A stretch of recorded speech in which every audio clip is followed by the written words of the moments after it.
feel like I say this in some form or fashion every time, but I'm not Chris. So when I show you that I have 15 sheets of paper up here, I hope that I don't go as long as he would if he had 15 sheets of paper up here.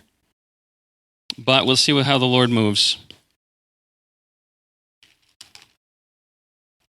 And I think the first thing, I'm warm up here, so I'm going to take this off.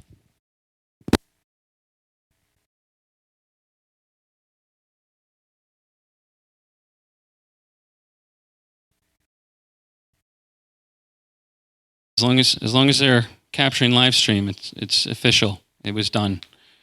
Now I can be comfortable and allow the Spirit to move. All right, hallelujah. What wonderful worship. I really do love, I think I love that, the Kadosh song. I love just the atmosphere that brings.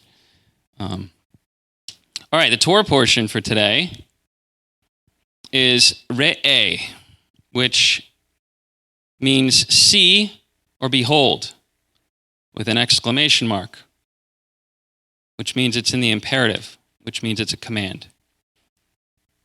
All right, it covers Deuteronomy chapter 11, verse 26 to chapter 16, verse 17. So what we're going to do today is we're going to look at what Re'eh means in its fullness, in its application of the Torah portion. We're also going to see how it applies to the very foundation of faith. The title of my message is Established Through Generations. And so, Father, we give you this time. We pray that you would have your way, that your word would be all that we need. So, Father, speak through me and speak to us as we quiet ourselves, as we cease from the things of the world in order to listen to you, in order to see you in our lives, in order to do the things that you've called us to do. We praise you, Father, and we thank you. Amen. All right, so everyone, if they could open up to Deuteronomy chapter 11, we can get started there.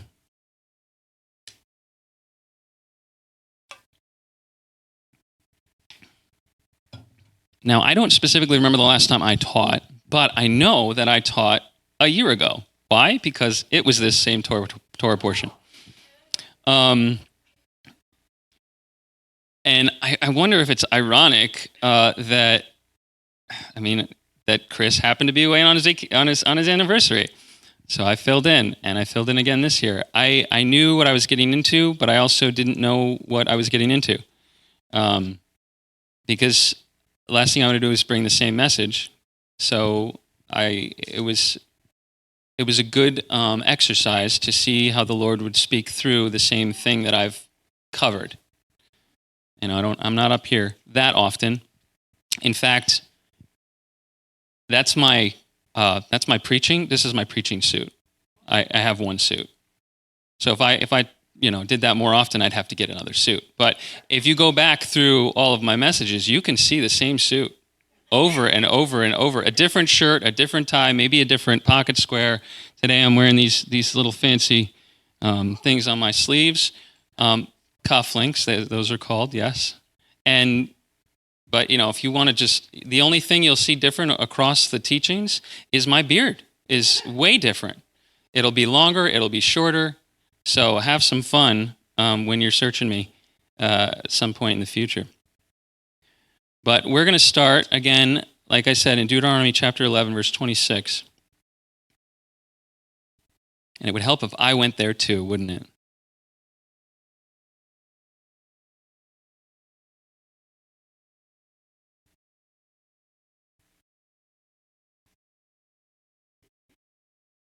All right, Deuteronomy chapter 11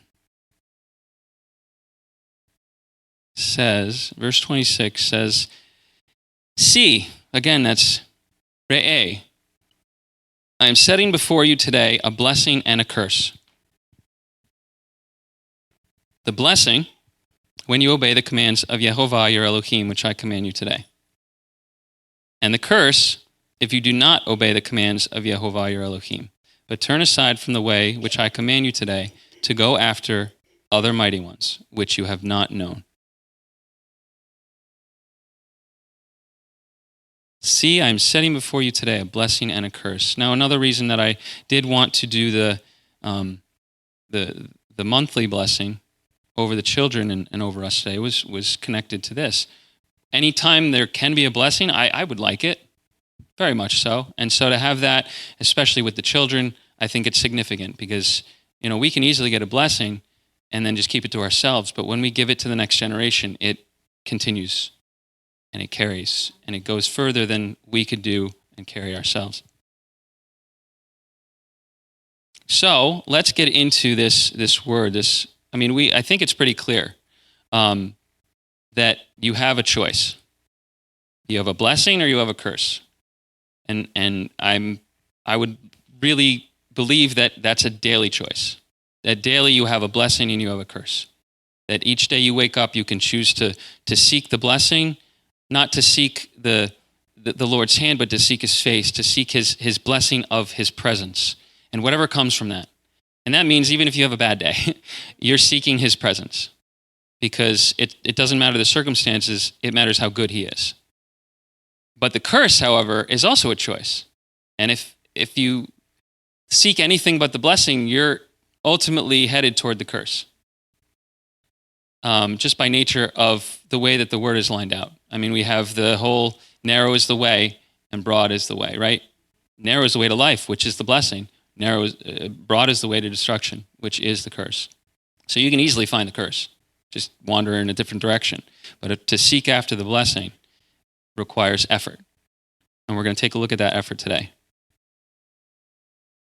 So let's first look at this definition of re'eh, which is the imperative of ra'ah. So ra'ah just means to see, like using your eyes to see something. But re'eh is, like I said, the imperative means to command, as in see with an exclamation mark, as in look at, as in behold, perceive.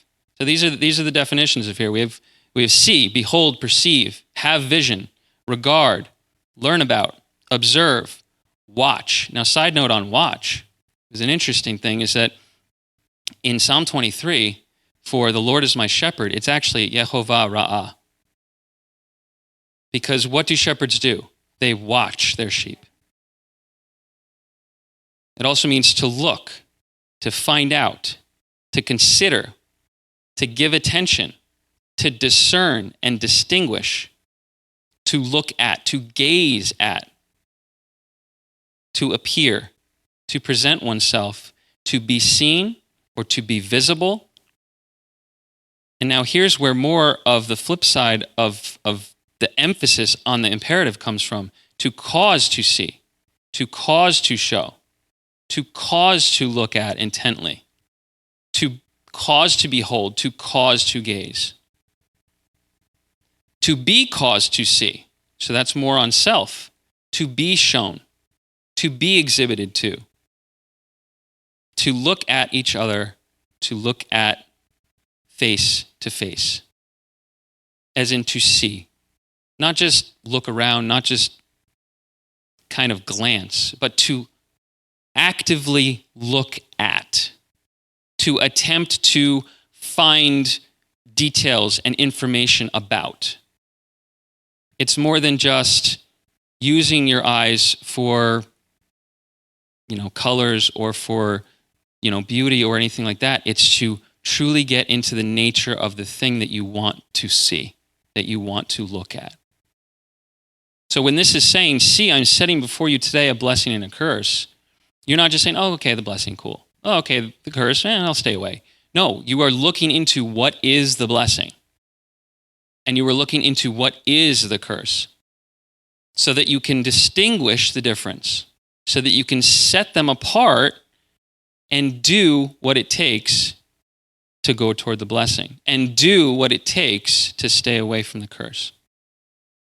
Because at the end of this see, this behold, there is that action, the action of doing or not doing, but it's an active not doing. It's not just a passive sitting around and waiting for something to happen, but an active pursuit of looking at and finding and observing and learning about. For instance, when I go driving down the road, sometimes I'll see a bird flying in the sky, and I'm like, oh, cool, a bird. Sometimes I'll be like, oh, cool, a bird. That's the difference. Not the passive, well, something just happened, but the active, I want to see what's happening. And that's what this word encompasses. In Strong's definition, it also has other connotations of advise, to advise yourself, as in tell yourself to do it, to approve what you are actually looking at. Like inspectors, when they look at a home, they don't just walk through, hopefully, and say everything's good without actually looking at the problems. You want to hope that when the inspection is done, that you're getting all the information you need to make the decision of whether you're going to move forward with buying that house or not. You don't want to just hope that the check mark on the page is enough. You want him to actually do his job and look intently at each aspect of the home that you're looking to put your family in. To have respect, as in to respect the nature of the thing that, like when we look at nature, for instance, to respect nature and not go poke the bear. When you look at the bear, you want to understand the bear, but you don't want to poke the bear out of just absurdity, out of playfulness. But you want to respect that situation by looking at the beauty of it without compromising the negative effects of it.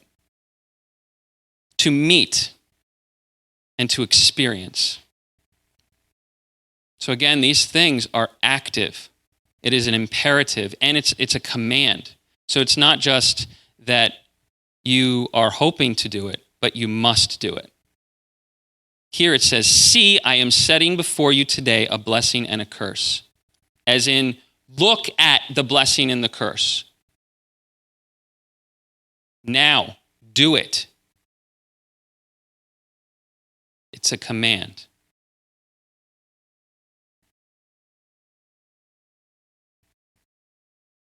Okay, I love first occurrences, so let's take a look at the first occurrence of this word, of ra'ah. In Genesis chapter 1, verse 4. You can go there with me, or you can just sit there and listen. Either way, I'm going to Genesis chapter 1, verse 4.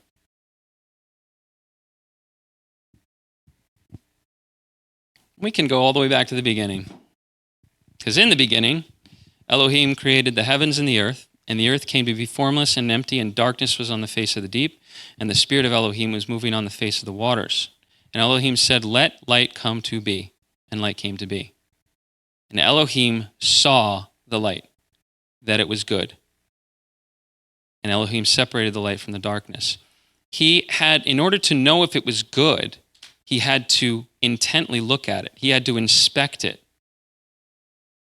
He couldn't just say, oh, light, cool. No, he had to actively verify that the light was good. Because what does good mean? It's tov, it's complete, it's lacking nothing. So if you don't inspect it to verify that it's ready to go, then it could be lacking something. Just like when we are given the choice of the blessing or the curse, if we don't investigate and actively pursue the blessing and what it fully entails, then how do we know if it's truly good? How do we know if it's not just deceiving us and it's actually the curse? And that's one part of this Torah portion that we're not going to get into, but there's a whole thing about the dreamer of dreams and deceiver, and it's don't listen to those words, because if they lead you astray, then you are held accountable. And that's part of the curse, is the words that are spoken that seemingly sound like a good thing, but in fact are leading you away from the word And not just you, but your family. And not just your family, but the cities. It gets in pretty in depth in this Torah portion where if you go to a city, if you hear that a city has turned from the Lord and is serving other gods, and you go and investigate, you go and see to make sure, and you find out that after you've seen, after you've determined that they have completely turned away, you're supposed to kill all the inhabitants, kill all the livestock, destroy all the everything in the town, bring it to the center and burn it so that none of it remains, because it is the curse and none of it should remain, because you want to be fully toward and fully actively pursuing the blessing. And so I find it interesting that here in this first occurrence of this word, Elohim saw the light. Elohim already knew. He created the light. He said, "Let light come to be." And yet he still, in his setting an example, needed to investigate and determine whether the light was good. That light from the darkness, that blessing from the curse, that life from the death. He needed to make sure that it had come out and was good, fully set apart.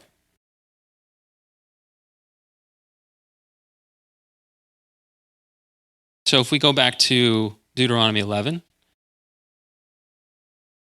let's see what it entails in a simplified way to actually pursue the blessing or to happen to be in the curse. Back to Deuteronomy 11, verse 26, which says, "See, I'm setting before you today a blessing and a curse. The blessing is what? When you obey the commands of Yehovah your Elohim, which I command you today. And what's the curse? If you do not obey the commands of Yehovah your Elohim, but turn aside from the very way which I command you today, to go after other mighty ones which you have not known." Now you have to remember that this part is Moses telling the next generation how to prepare for their arrival into the promised land. They need to know ahead of time not to do the things that are there. To destroy you'll notice in the next chapter, it talks about going and destroying all the altars, destroying all the remembrance places, anything that could even remind you of what was there that is not for God. Destroy it all. Because if there's anything left over, it could pull you away. And let's keep going. "It shall be when Yehovah your Elohim has brought you into the land which you go to possess, that you shall put the blessing on Mount Gerizim and the curse on Mount Ebal. Are they not beyond the Jordan, toward the setting sun, in the land of the Canaanites, who dwell in the desert plain opposite Gilgal, beside the terebinth tree of Moreh?" Now, that's just all for context in the land of positioning. But what I find interesting is, well, let's keep going in verse 31. "For you are passing over the Jordan to go into possess the land which Yehovah your Elohim is giving you, and you shall possess it and dwell in it, and shall guard to do all the laws and right rulings which I am setting before you today."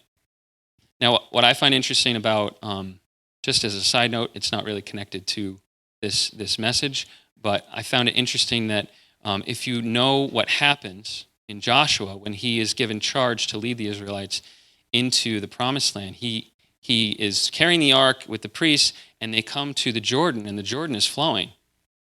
And what happens? The priests, Joshua is told that the waters will be held back, and the priests, as soon as they step their foot in with the ark, the waters get held back, and they're able to cross over on dry ground. Now, does that sound familiar? When they came out of Egypt, they were led to the Red Sea, where Moses stood and the Lord parted the seas so that they could walk across on dry ground. So we have their exodus and their entrance mirroring each other between two bodies of chaos, the waters representing chaos. They were tested, but they were led through on dry ground, so that when coming out, in order to not be overwhelmed by the choices that they would have to make and the things that they would have to do and the commands that they would be given, they were not submerged in chaos. And when they were going into the Jordan, they were held, the chaos was held back from them so that they could be going in with a fresh slate. Now, this is another generation. We know that the generation that came out of Egypt died in the wilderness because of their rebellion. But still, I just think it's so cool that you've got the wilderness journey in between two moments of the Lord's hand holding back the chaos and keeping them from it so that they could walk on dry ground. Just as a side note, I thought it was really neat. Almost did the whole message on that, but we'll see where this one goes. Now, so let's keep looking at verse 31. For you are passing over the Jordan to go in to possess the land which Jehovah your Elohim is giving you, and you shall possess it and dwell in it. All right, that word possess is yarash, and it means to seize, to inherit or disinherit, to occupy, to devour, or to destroy. Now again, in this Torah portion, in the next chapter, they're told to destroy all the things. Why? Because you have to make that clean slate before you can build upon a new foundation. In order to possess something, to make it yours, you have to remove what wasn't or shouldn't be yours. Similar to how when there's some company takeovers, they clear all the high management out in order to start fresh with people that they know are loyal to them so that they can move forward in the direction that they want to go.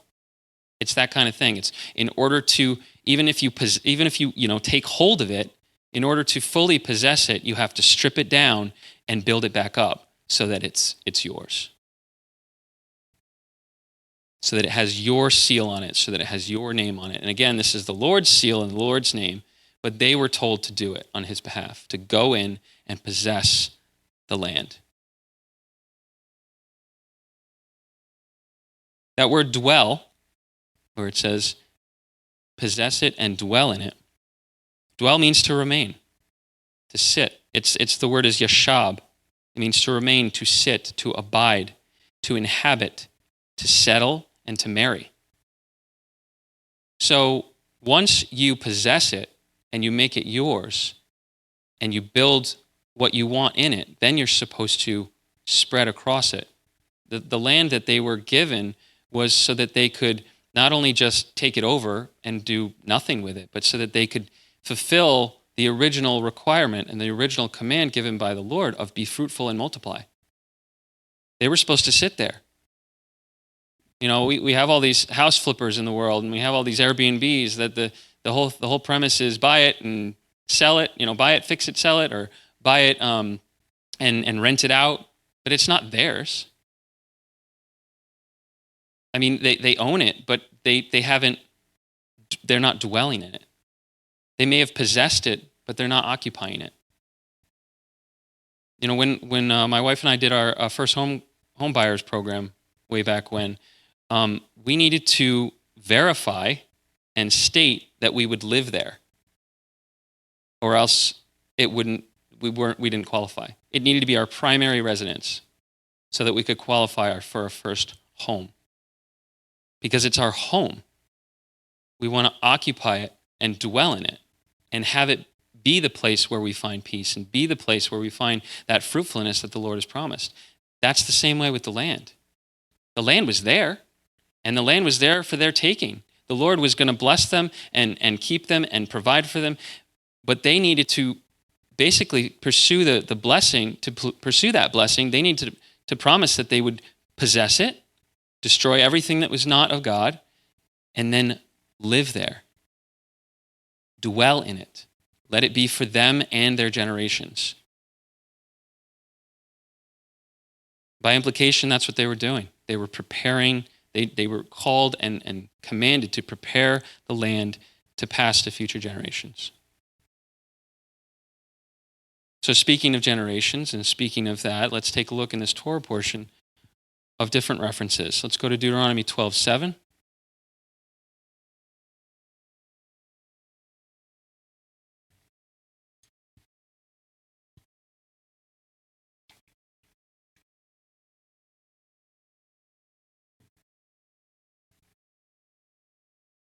which the pre-part of this is that the Lord is going to put in verse 5. It says, seek the place which Yehovah your Elohim chooses out of all your tribes to put his name there for his dwelling place, and there you shall enter. So there was a place that was going to be designated in the land that would be the Lord's. And to meet with him, you would have to go there.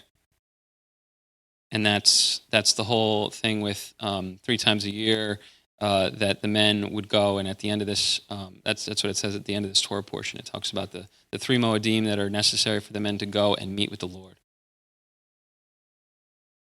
But let's take a look at verse 7,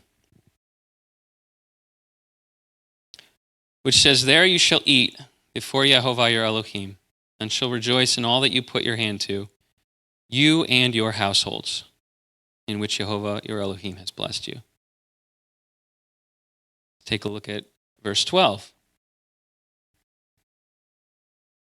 You shall rejoice before Yehovah your Elohim, you and your sons and your daughters and your male servants and your female servants and the Levite who is within your gates, since he has no portion nor inheritance with you. I love the you shall rejoice. Anytime you look at that shall rejoice, it also is a form of imperative, where it's a command.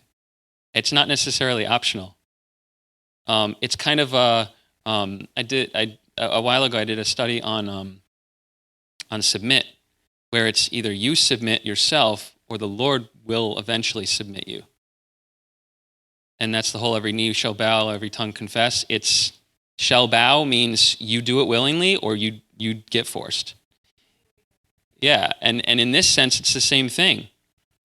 If you're not rejoicing, you should be. You're wrong. It says you shall rejoice. Do it. Because of all that the Lord did for you, because of the blessing, you shall rejoice. Verse 18, very similar. Eat them before Yehovah your Elohim in the place which Yehovah your Elohim chooses, you and your son and your daughter and your male servant and your female servant and the Levite who is within your gates, and you shall rejoice before Yehovah your Elohim in all that you put your hands to. In all that you put your hands to, you shall rejoice. Verse 28 says, guard and obey all these words which I command you, that it might be well with you and your children after you forever, when you do what is good and right in the eyes of Yehovah your Elohim. That it may be well with you and your children after you forever.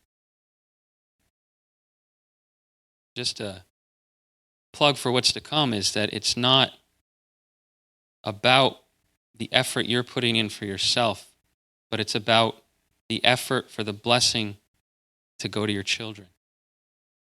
That it might be well with you and your children after you forever, to guard and obey all these words which I command you. Let's go to chapter 13, verse 17. This is the one talking about the prophet and dreamer of dreams. This is where it's, if you follow what sounds nice but not verified by the word, then you risk your life. But verse 17 says,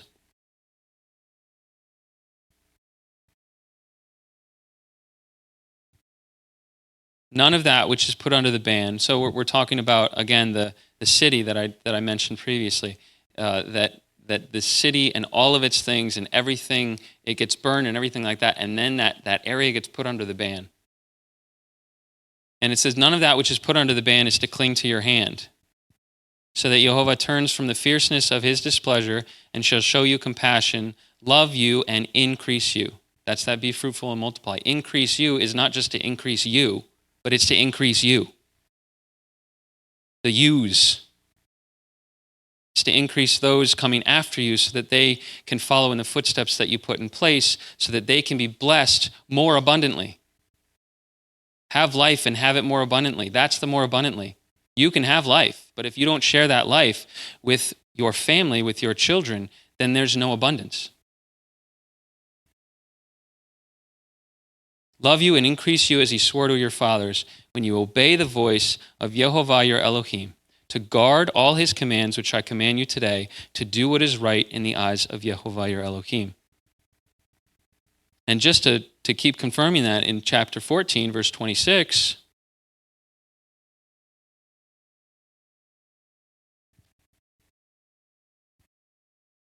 it says, you shall use the silver for whatever your being desires. So again, this is, if you can't make it, if you can't travel, if it's a long distance to get where Jehovah's name is, then you can sell your livestock for silver and just carry the silver with you. And then it says, you shall use the silver for whatever your being desires, for cattle or sheep, for wine or strong drink, for whatever your being desires. And you shall eat there before Yehovah your Elohim. You shall rejoice, you and your household. And I love that. Eat there before Yehovah your Elohim, and you shall rejoice, you and your household. Again, connecting this re'eh or ra'ah to Psalm 23, the Lord is your shepherd. What does it eventually say? It says, you prepare a table before me. He wants to just eat with you. He wants to just have a meal with you. He wants you to just relax and be in the land without the turmoil of all the nations coming against you. He wants you to just be there. He wants you to cease and rest. It says that he'll bring your ultimate rest in the land, but it's only if you follow the commands. It's only if you are obedient. It's only if you possess and dwell and then come to meet with him. It says, you shall rejoice, you and your household. And verse 14, and then go to 16, verse 11, and verse 14, that also say very similar things. You shall rejoice before Yehovah your Elohim, you and your son and your daughter, and your male servant, your female servant, the Levite who's within your gates, and the stranger, and the fatherless, and the widow who are in your midst, at the place where Yehovah your Elohim chooses to make his name dwell. You shall remember that you were a slave in Mitzrayim, and you shall guard and do these laws. Perform the festival of Sukkot for 7 days after the ingathering from your threshing floor and from your winepress, and you shall rejoice in your festival. You and your son and your daughter, and your male servant and your female servant, and the Levite and the stranger, and the fatherless and the widow who are within your gates. Notice that, so this is Sukkot, and previously before this it talks about Shavuot, it talks about Pesach. And it talks about the 3 times when you are to go and meet with the Lord and eat with him and spend time with him. Well, notice that the Moedim are last in this Torah portion. Because when you're choosing between the blessing or the curse has very few requirements in that sense. It's an open-ended, do your own thing. But the blessing has requirements associated. Because to pursue the blessing, you have to put in the work, and to maintain the blessing, you have to put in the work. The Lord will keep you. The Lord will sustain you. The Lord will bless you. The Lord will take care of you and your children, but you have to put in the work to get to that point and to maintain that righteousness. And the Moedim are part of that. Now, we don't necessarily need to keep them, since we aren't in the land and there's no temple, tabernacle, that kind of thing. But it is good to keep them. Why? To remind us of the goodness of God. What's the purpose of Pesach, of Passover? Is to remember that the Lord brought you out with a mighty hand and outstretched arm. That he took care of you. He took you from slaves to children. And speaking of children, it's so that our children can ra'ah our faith.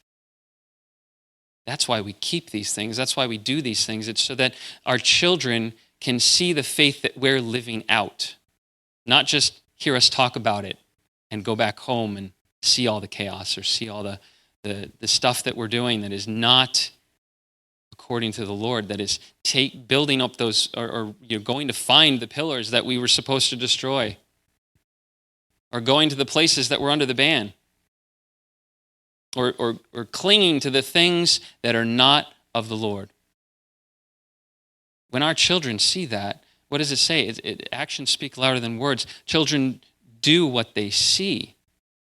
They will follow what you do by what they see.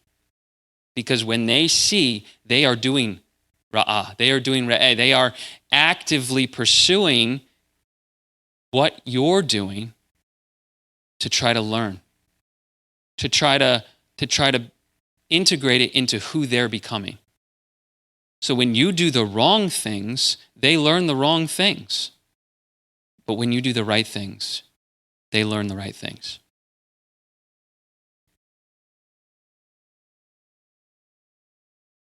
And as a side note, have you guys ever heard of the retention percentages? The whole, if you only hear it, it's 20%. If you hear and see, it's 50% retention. And if you hear, see, and do, it's 90% retention. So when they hear us, they're not really hearing us. But when they see us and hear us, they're getting halfway there. And when they do it for themselves, they're almost all the way there. So the beginning of this month is what was also started at the beginning of Deuteronomy and all the Torah portions associated with that. And so I want to recap a little bit of that so that we can move forward in what I believe the Lord has for us today. So the first week, Pastor Chris came with the promises of Yehovah across the generations. That the promise that was given to you, just like the promise that was given to Abraham, wasn't necessarily for him or for us, but it might be for the next generation or the generation after. That we can't hold on to the promise that we have in our lives and believe that it's just for us. But we have to believe that the promises of the Lord are for us and our generations, our future. We have to believe that. So that if we don't see it in our day, we have to believe that they might see it in theirs. And then the week after, it was the Shema, which is to hear and obey. Now, again, we're talking about as far as the retention rate, to hear and obey, there's that middle part that you still need of seeing. So hearing and obeying, the obeying is doing, the hearing is the hearing, but you still need to see it in action. And then we have last week's, which was how to love God with all your heart, with all your being, with all your strength.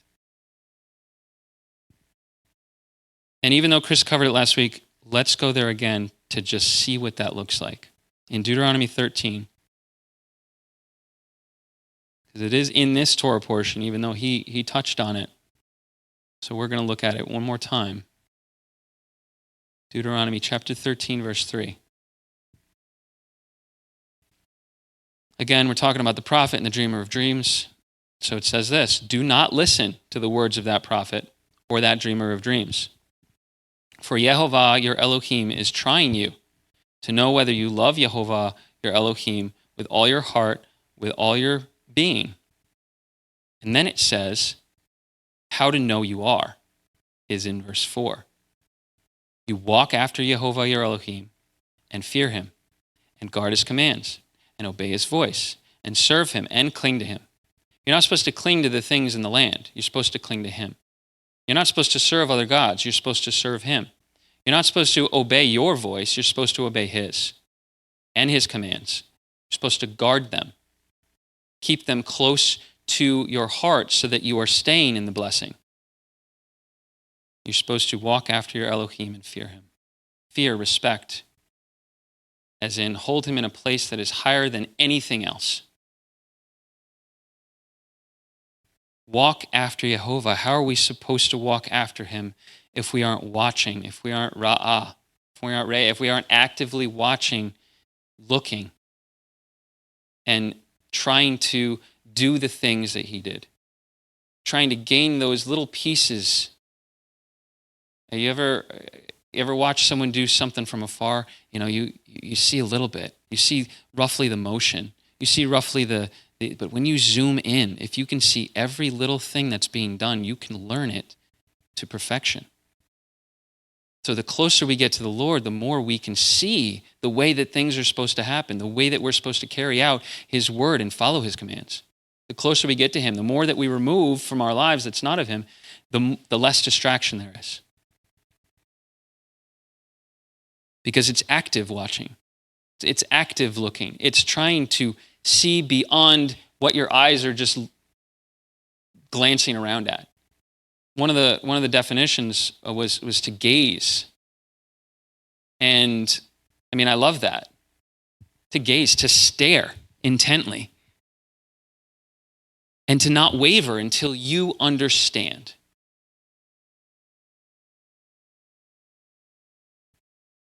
And how are our children supposed to walk after us without them watching, without them looking, without them learning? Again, we're not supposed to live the do as I say, not as I do. We're supposed to do as he does so that they can do as we do. Paul says, follow me as I follow Messiah. 1 Corinthians 11, verse 1. How can you follow someone without watching where they're going, without actively and intently keeping track of their feet? Going back to the first word usage of that, it was in the darkness that light came out. Well, how are you supposed to see when you're in the dark? You have to look even more intently the darker it is. You have to look even more intently the more distractions there are. You have to focus. You have to stay on target. I work from home, and sometimes it's difficult to work from home.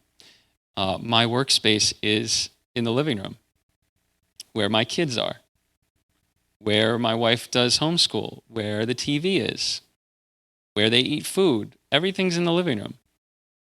And in order to stay focused on the task that I need to do for work, I put in headphones, I listen to music, and I just bunker down and just stay put.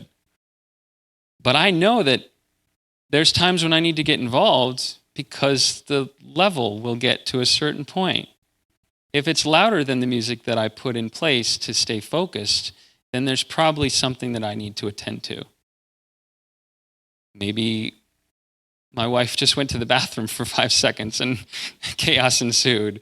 Maybe she's making food in the kitchen or this, that, and the other. And so it's the paying attention, but also being aware.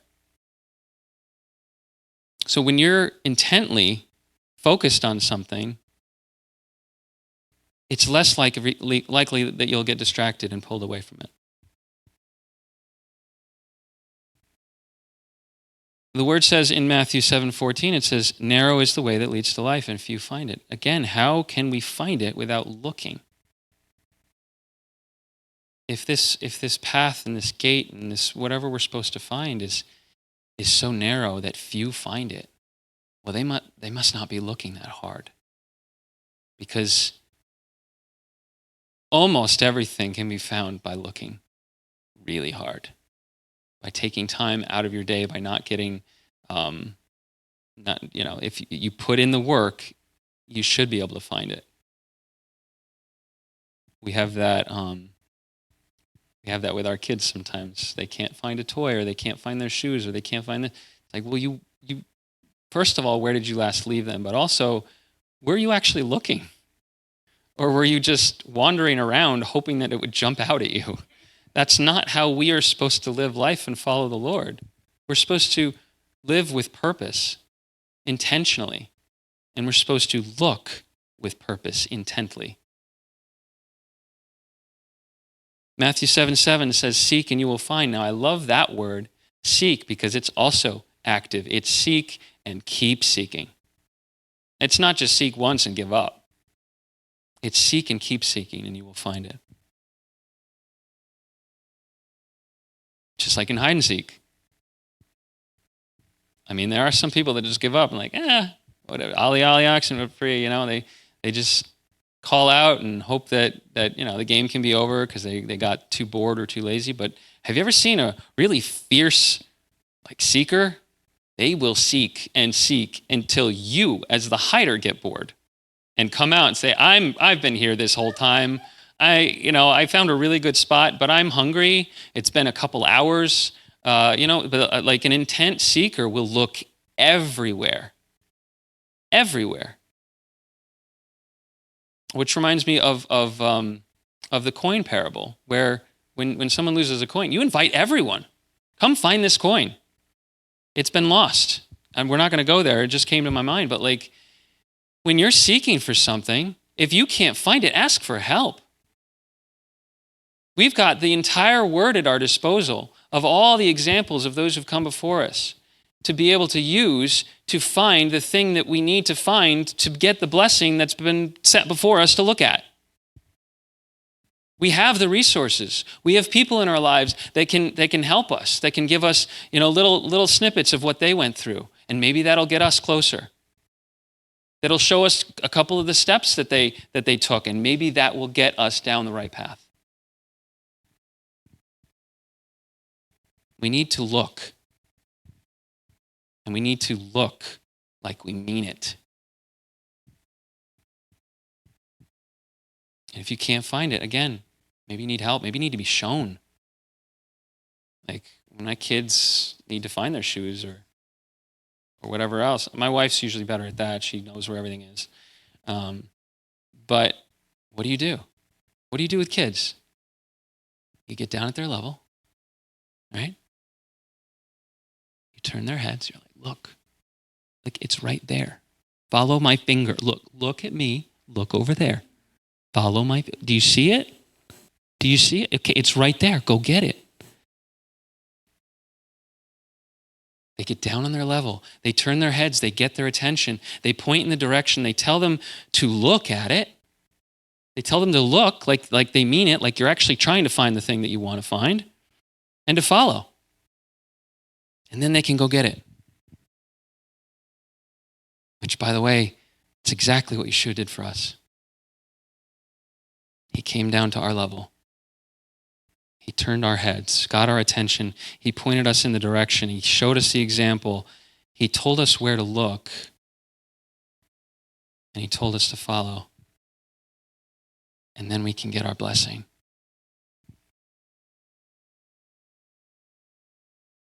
Let's go back to the generations. Last 3 weeks. I just feel like it's been building up to generations. And again, the title of my message is Established Through Generations. Let's go to Deuteronomy chapter 6.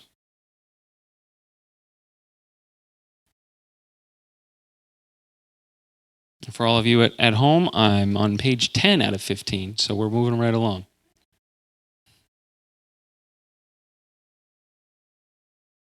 In Deuteronomy chapter 6,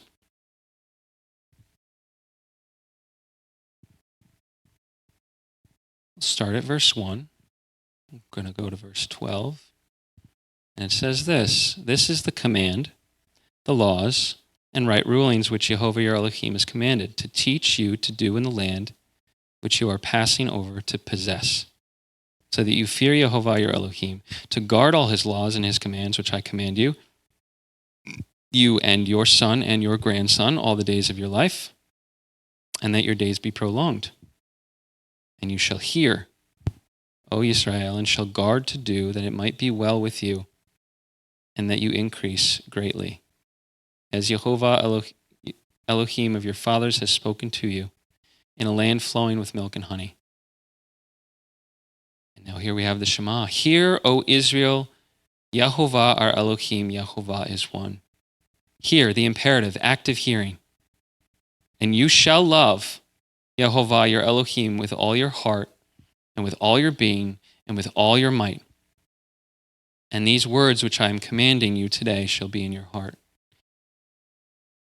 And you shall impress them upon your children, and shall speak of them when you sit in your house, and when you walk by the way, and when you lie down, and when you rise up, and shall bind them as a sign on your hand, and they shall be as frontlets between your eyes. And you shall write them on the doorposts of your house and on your gates.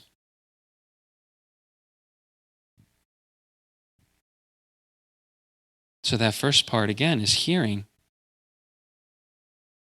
As you walk around your house, as you sit and as you lie down, he says you shall speak of them. So you hear. And then you shall write them on the doorposts of your house and on your gates. Bind them as a sign on your hand so that you can see them, so you can hear them, and so you can see them in order to do them. Verse 10, and it shall be, when Yehovah your Elohim brings you into the land of which he swore to your fathers, to Abraham, to Isaac, and to Jacob, to give you great and good cities which you did not build, and houses filled with all kinds of goods which you did not fill, and wells dug which you did not dig, and vineyards and olive trees which you did not plant, and you shall eat and be satisfied. Verse 12, though, be on guard, lest you forget. Lest you forget Yehovah, who brought you out of the land of Mitzrayim from the house of bondage. We do these Moedim each year to remember, so that we do not forget. We teach them to our children so that they can know and not forget. Be on guard.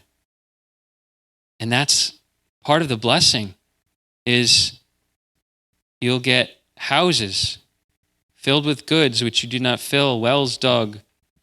I mean, all of that is a blessing. It's overabundance, because when you follow the Lord, he gives you all that you need at the time that you need it, for all time that you need it, for all time that your children need it. He will continue to provide for you as you continue to follow him, as you continue to be on guard and not forget.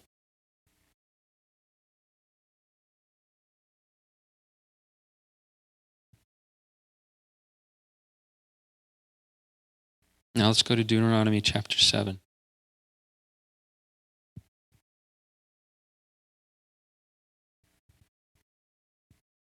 Verse 7 says, Yehovah did not set his love on you, nor choose you because you were more numerous than any other people, for you were the least of all peoples. But because of Yehovah loving you, and because of him guarding the oath which he swore to your fathers, Yehovah has brought you out with a strong hand and ransomed you from the house of bondage, from the hand of Pharaoh, sovereign of Mitzrayim. This is what we're to remember. Because of him guarding the oath, because of him guarding the oath which he swore to your fathers. Just before in chapter 6, verse 10, it says it was the land that was swore to Abraham, Isaac, and Jacob. It's because of their faith that he is guarding the oath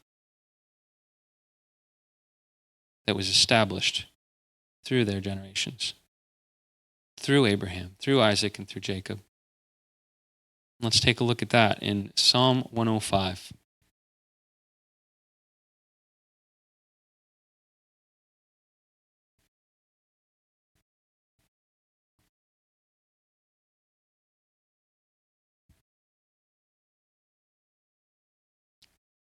Psalm chapter 105, verse 8.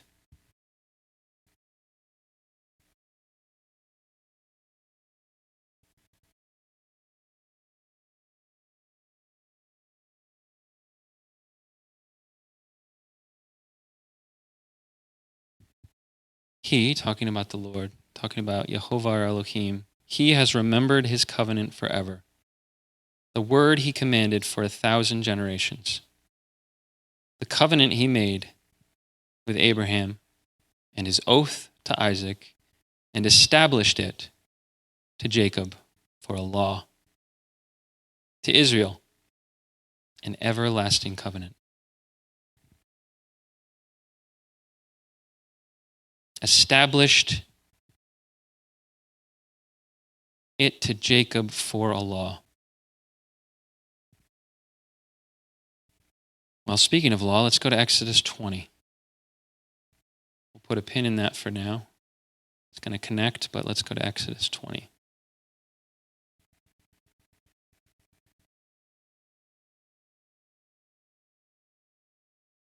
Exodus 20, if you didn't know, is the Ten Commandments.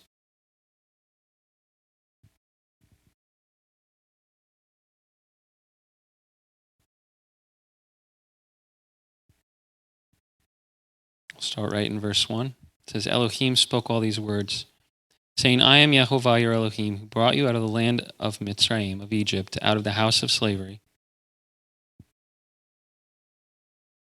And here starts the Ten Commandments. You have no other mighty ones against my face. You do not make for yourself a carved image, or any likeness of that which is in the heavens above, or which is in the earth beneath, or which is in the waters under the earth. You do not bow to them nor serve them, for I, Yehovah, your Elohim, am a jealous El, visiting the crookedness of the fathers on the children to the third and fourth generations of those who hate me, but showing loving commitment to thousands, to those who love me and guard my commands. You do not bring the name of Yehovah your Elohim to naught, for Yehovah does not leave the one unpunished who brings his name to naught. Remember the Sabbath, to set it apart, and the reasoning for that, and how to do that. Verse 12, respect your father and your mother, so that your days are prolonged upon the soil which Yehovah your Elohim is giving you. You do not murder, you do not commit adultery, you do not steal, you do not bear false witness against your neighbor. You do not covet your neighbor's house, nor his wife, or his male servant, or his female servant, or his ox, or his donkey, or whatever belongs to your neighbor. 10 Commandments. I want to focus on verse 5, which is talking about the carved images and other mighty ones. For I, Yehovah your Elohim, am a jealous El, visiting the crookednesses of the fathers on the children to the third and fourth generations of those who hate me, but showing loving commitment to thousands, to those who love me and guard my commands.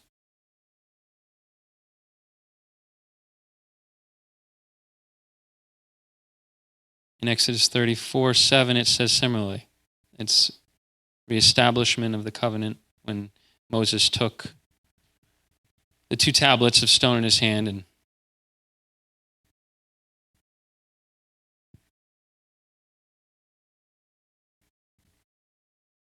Yehovah, it says in verse 6 of chapter 34, Yehovah passed before him and proclaimed, Yehovah, Yehovah, and El, compassionate and showing favor, patient and great in loving commitment and truth, watching out your loving commitment for thousands, forgiving crookedness and transgression and sin, but by no means leaving unpunished, visiting the crookedness of the fathers upon the children and the children's children to the third and the fourth generation.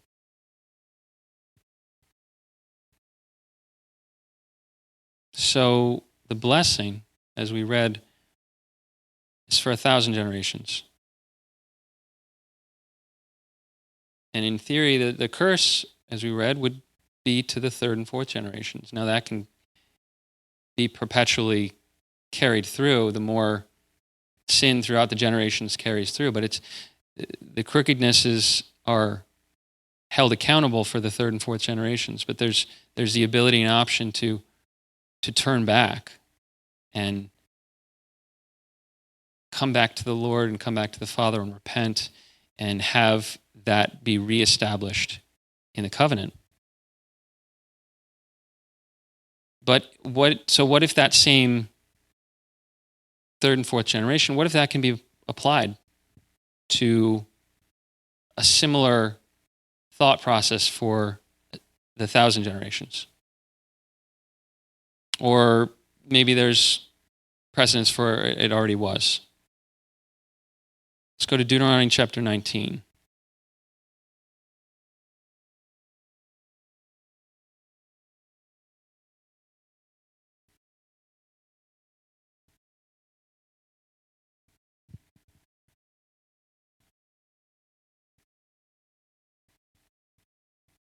So it says, one witness does not rise up against a man concerning any crookedness or any sin that he commits at the mouth of 2 witnesses. Verse 15 of chapter 19. I'll start over. One witness does not rise up against a man concerning any crookedness or any sin that he commits at the mouth of 2 witnesses, or at the mouth of 3 witnesses a matter is established.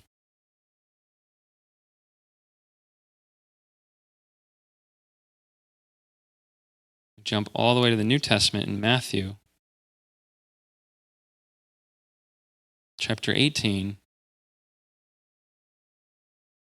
It says similarly, when Matthew chapter 18, verse 16, starting in verse 15, if your brother sins against you, go and convict him between you and him alone. If he hears you, you have gained your brother. But if he does not hear, take with you 1 or 2 more, that by the mouth of 2 or 3 witnesses every word might be established.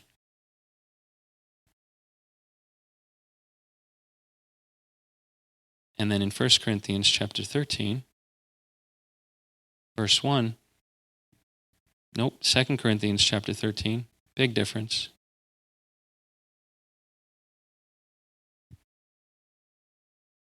Paul himself says, this is the 3rd time I'm coming to you. By the mouth of 2 or 3 witnesses, every word shall be established. So the interesting thing about that is he was the witness 3 times and witnessed their sin. And laid before them, it says, I've previously said it laid beforehand, as previously presented the 2nd time, now being absent, I write to those who have sinned before, and all the rest, that if I come again, I shall not spare, since you are seeking for proof of Messiah, speaking to me who's not weak toward you, but mighty in you. Basically, he's coming to say that I've already told you this before, and I'm coming to establish that what you're doing is wrong, and the things that you're saying of needing this is the wrong approach. But again, it says, by the mouth of 2 or 3 witnesses, every word shall be established. Referencing Deuteronomy 19:15. Now I know this is talking about sin or the curse, but overall it's in a form of legality. It's talking about law. That to bring someone before the court, to bring someone and accuse them, there needs to be 2 or 3 witnesses that establish that this person was caught in sin, that they deserve the punishment that would be bestowed upon them based on the word of the witnesses. But if the witnesses find no guilt, if there's witnesses that said he didn't, then wouldn't they be set free? So the flip side of that is 2 or 3 witnesses to determine guilt, but also, I would say, witnesses to establish that they're not. So what if the 2 witnesses is to just establish a legal matter? If we look at it that way, and we ask another question, why is Jehovah referenced as the God of Abraham, Isaac, and Jacob? When Moses, other than the I am, but when Moses was told by God who he was, he said, I am God of your fathers, the God of Abraham, Isaac, and Jacob. Well, why not the God of Adam? Why not the God of Noah? Why not the God of Joseph? Why wouldn't it be Abraham, Isaac, Jacob, and Joseph who brought about the saving of his entire people through the hardships he went through? Why is it most of the time Abraham, Isaac, and Jacob? Well, let's go back to Psalm 105 and just read that again.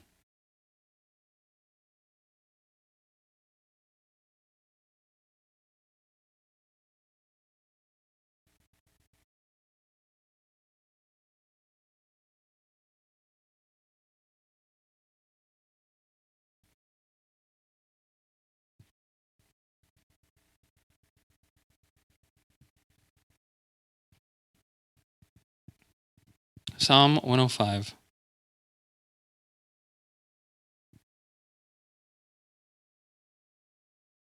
Chapter 105, verse 8. He has remembered his covenant forever, the word he commanded for 1,000 generations.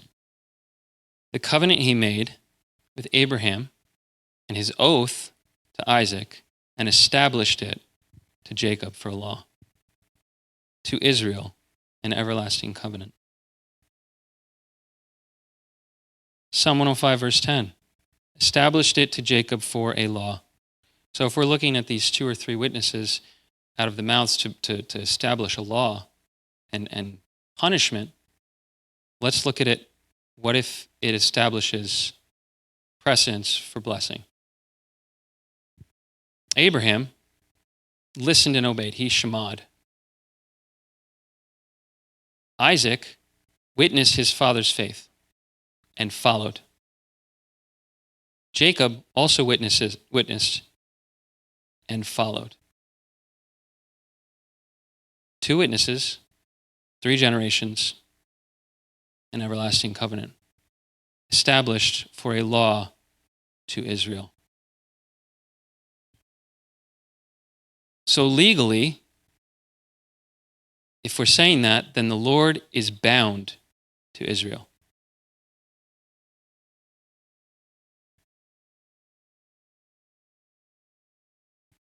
When you think about it, why else? I mean, even going through all this turmoil of the rebellion in the wilderness, and even the Lord would say, I'm going to just destroy them all and start with you, Moses. And Moses would remind him, no, it's because of your name. It's because of that covenant. And the Lord would relent. But why would he continue to provide for them throughout their rebellion, through their scattering? He taught them through hardships. He's carried them through places. He still would love if they would come and sit at his table to eat. But you have to come in a way that is the right way, not just any old way. But the Lord is bound to Israel because of the covenant that was established through Abraham, Isaac, and Jacob. Abraham's faith, Isaac and Jacob as witness, 2 or 3 establishes it. And why would he give them ways back to him? Same thing. That there's a way to come back. There's a way, he said, if you turn and relent, and repent, and if you take the effort and put in the work to come back and seek the blessing and look at it and examine it and find it to be good, even though you may have spent years and years and years pursuing the curse throughout your generations, there is always a chance to turn back because he keeps his word. That covenant was established.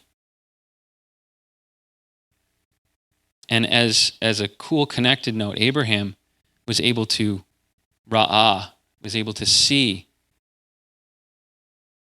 the whole thing, all the way to Yeshua.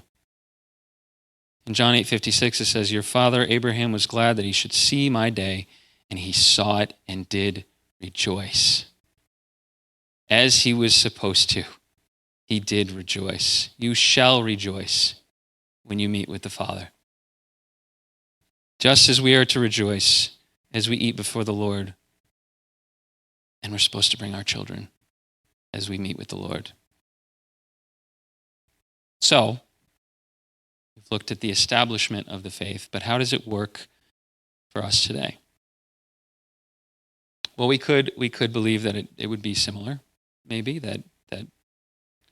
we believe that we're grafted in, so we have that faith, we have a connection of some sort. We believe that we're following the word, so we have the commandments that we can follow with all our heart, with all our soul, with all our being. We have his spirit within us, so we can shema, we can hear and obey. I have some personal things that I almost incorporated, but I believe there is a personal side of that faith that should be connected and carried through the generations.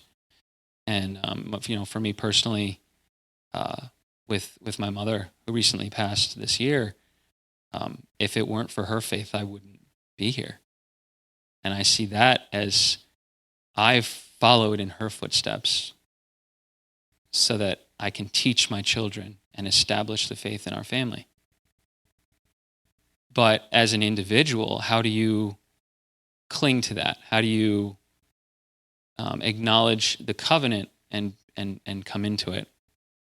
Well, let's go to Romans 8:16.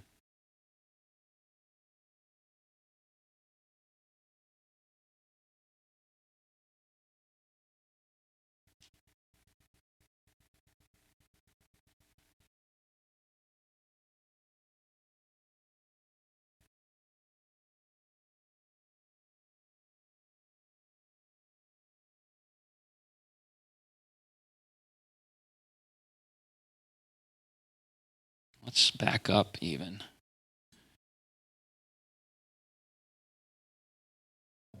Let's go to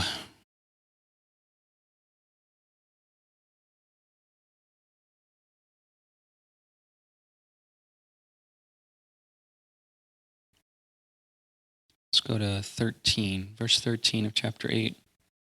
For if you live according to the flesh, you're going to die.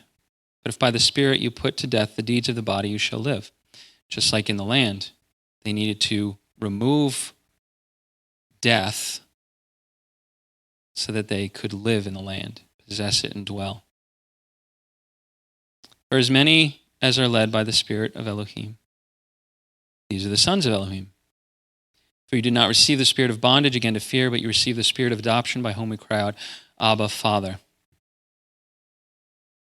The Spirit himself bears witness with our spirit that we are children of Elohim. And if children, also heirs, truly heirs of Elohim and co-heirs with the Messiah, if indeed we suffer with him, in order that we also be exalted together. Verse 16 is the kicker, though. The Spirit himself bears witness with our spirit that we are children of Elohim. Yeshua came to the earth to show us the example, to get down with us and to say, look, this is the way, follow it. And then he went to be with the Father. What did he leave for us? He left the Spirit. Yeshua was, just as Abraham, he was the standard of the faith. And the Spirit, with our spirit, are the two witnesses needed to establish the covenant as an everlasting covenant in our lives. And then we're supposed to Shema his commands. We're supposed to hear and obey. And we're supposed to re'eh and show our children the way to live and the way to the blessing. Now, another personal thing here is that I've been running, not running from anything. Just I've been trying to work on my health, and so three times a week I'm following this app that tells me to run. It starts out easy and it gets harder, but the app it goes through these stages to build up your endurance. Now, I think through the comparative aspect is that through the generations serving the Lord is filled with endurance as a requirement. But you don't start out with endurance. You can't start out running a marathon and expect to be okay at the end. You start out with little steps. For instance, the app that I use starts out with it's a warm up, and then it's walk and then run and then walk and then run, and then and it builds you up, and you get used to the movement, and you get your body gets all the little things out that are keeping you sore and different things like that, and eventually you build up to your legs able to carry you. And so now I it's a 9-week thing, and I just finished week 8. And so now it's just running. So there's no more walking. Now, when it was the walking, there's this voice. Like I'll listen to music while I'm out there, or I even listen to catch up to some of the messages. So I'm listening to something, but that voice cuts through the noise and tells me what to do next. So, for instance, like with the back and forth, it was less walking and more running, but I still had to make sure to walk, because even though I felt like I was ready to keep running, it was part of the process. And there were times now that it's just running where I want to walk, but it's part of the process. That this program was made to build up my endurance, and it knows what it's doing. And it knows that voice, when it cuts through, that if I listen to it, I'll be able to do it the right way. And I see that as a comparative aspect to the Spirit in our lives. That if we try to hit the ground running, we are going to trip and fall. We are going to get worn out quickly. We are not going to build up the endurance that's required. In Hebrews, it says, run the race with endurance.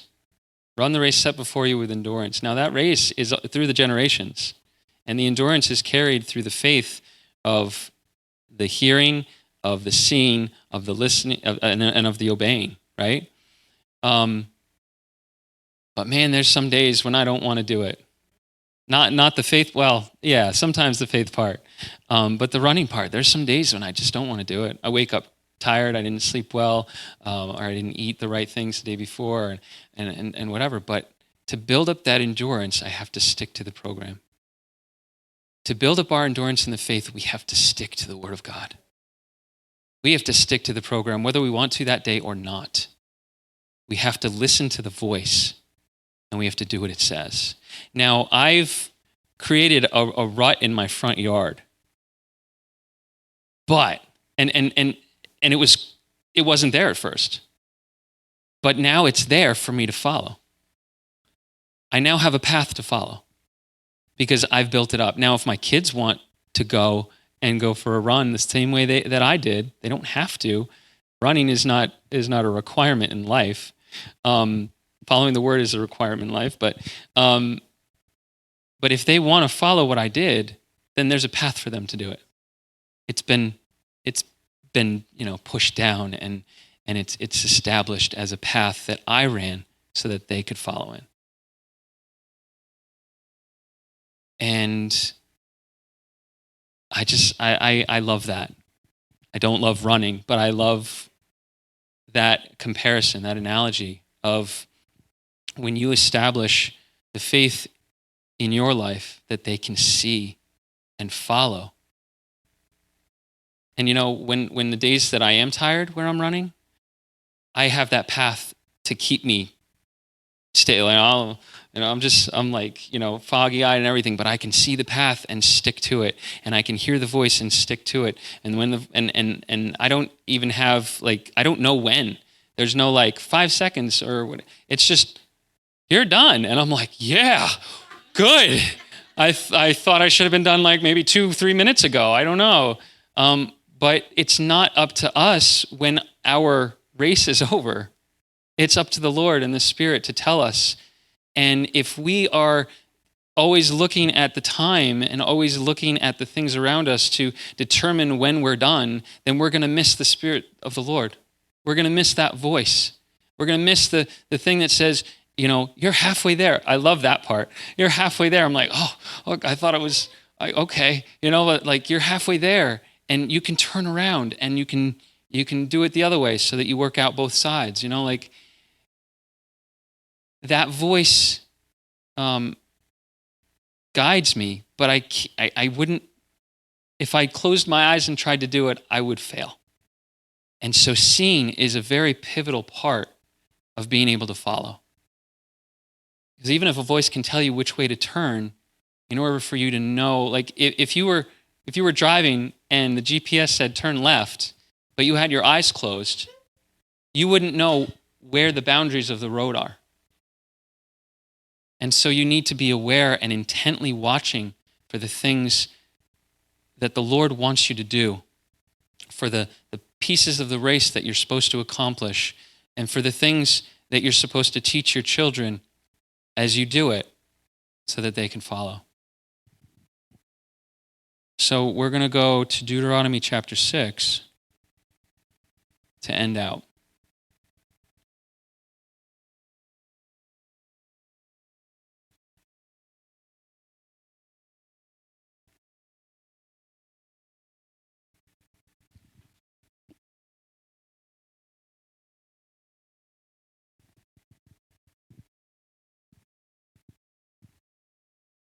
Deuteronomy chapter 6, we're going to be in verse 20.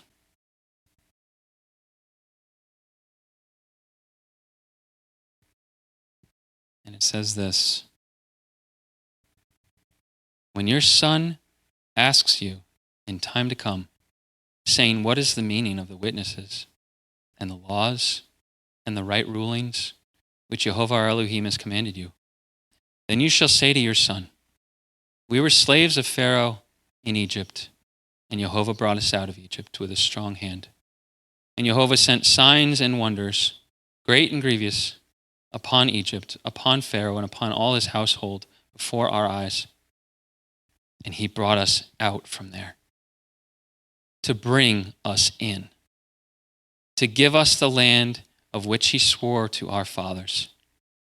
And Jehovah commanded us to do all these laws, to fear Jehovah our Elohim, for our good always, to keep us alive as it is today. And it is righteousness for us when we guard to do all this command before Jehovah our Elohim, as he has commanded us.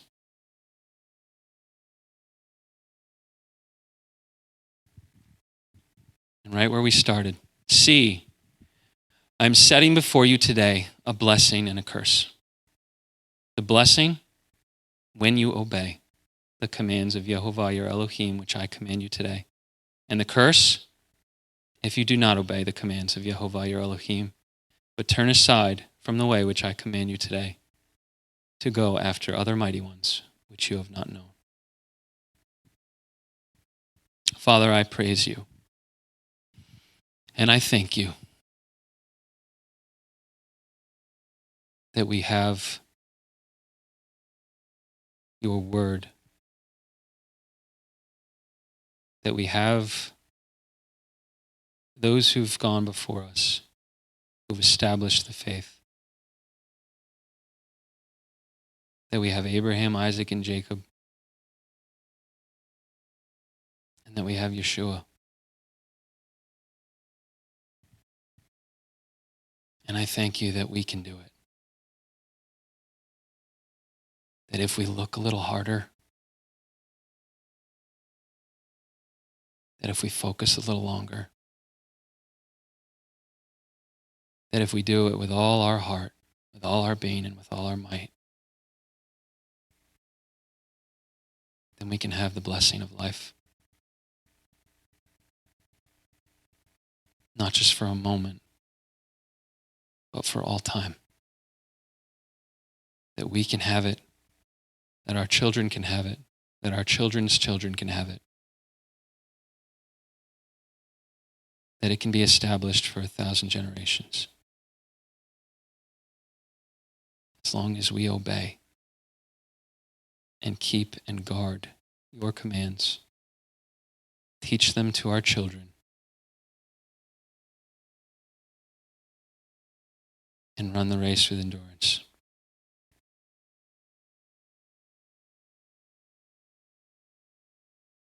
Be our Elohim, and we will be your children. We thank you that you've brought us out in order to bring us in. And we praise your holy name.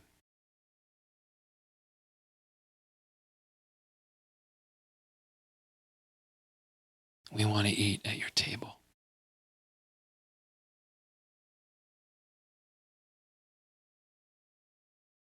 In the name of your Son, Yeshua HaMashiach, our Master and Savior, we pray. Amen.